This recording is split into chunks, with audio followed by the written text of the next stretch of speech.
Hi guys, I know it's been a while, but since July, my life has been under construction. And in this empty-ish room, which is supposed to be a kitchen, which we haven't had for 3 months now, I'm gonna explain the concept of holding space and how it could benefit you and the people in your life. You see, this summer, something really crazy happened in my last apartment. I had been standing in the kitchen of our old home when suddenly there were really loud noises, and then I ran away just in time before the ceiling suddenly cracked open and freaking collapsed, leaving a pile of dust and debris and us homeless overnight.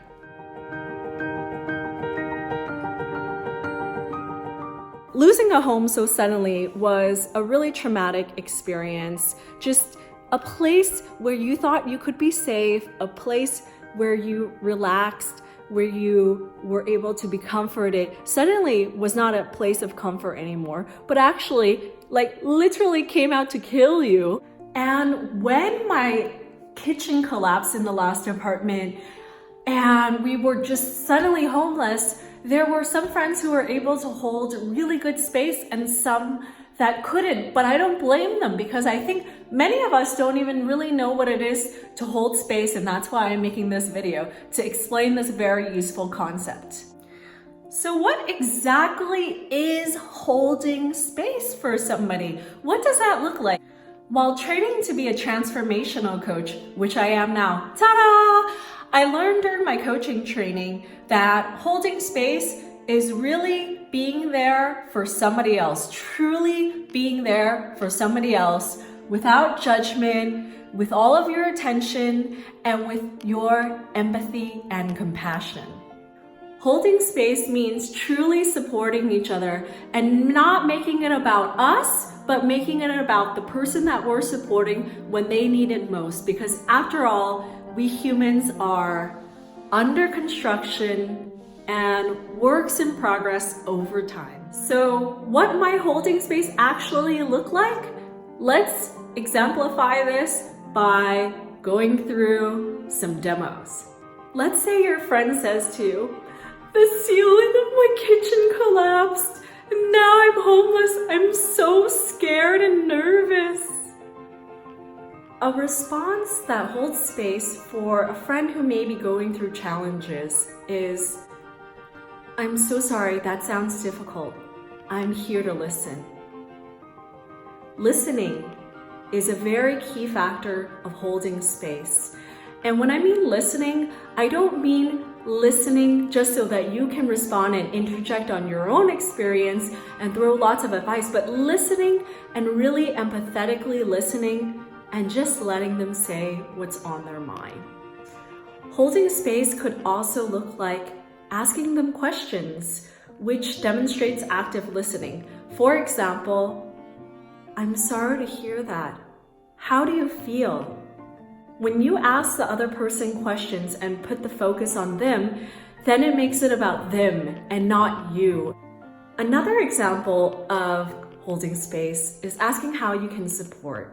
"I can understand what you're going through. That sounds difficult. What can I do to support you?" What's important for somebody going through a difficult time is that they want to know that their feelings are valid and that it's okay, and they just want to be given the space to process with empathy and without judgment. Now, you want to see what not holding space looks like? Imagine your friend said to you, "Oh, my kitchen ceiling collapsed and now I'm homeless. I'm so scared." Now here's an example of not holding space. Homeless? You say you're homeless? You're not actually gonna be homeless. You have money in the bank account. You live in the first world.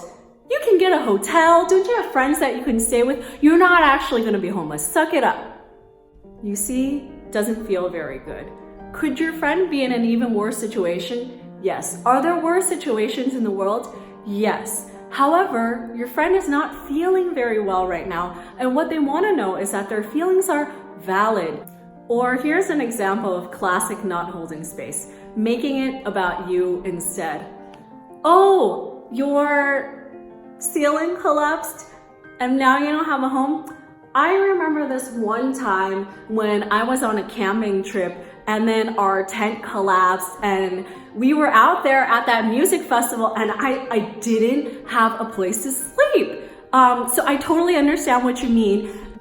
Or another classic example of not holding space is just offering tons of advice and kind of almost forcing it on your friend. If I were you in your spot, I would be doing posting on social media and seeing where I could get a spot, and then I would like look for hotel deals. You know, there's like a lot of hotel deals online. And then I would also, for somebody going through something difficult, unsolicited advice is very, very disempowering. I have been guilty of this before when friends were going through relationship problems and I just threw these relationship advice books at them. Oh, here's a book you can order. Why don't you do this? Why don't you do that? But in the end, I wasn't holding space for them. What they really needed was an empathetic ear and somebody to just listen and validate their experience and support them.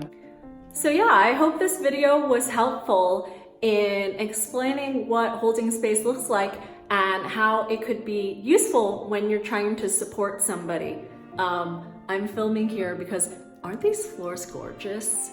In the next few days, we're gonna have people come and install our kitchen, so I'm gonna add a little clip at the end of our finished kitchen.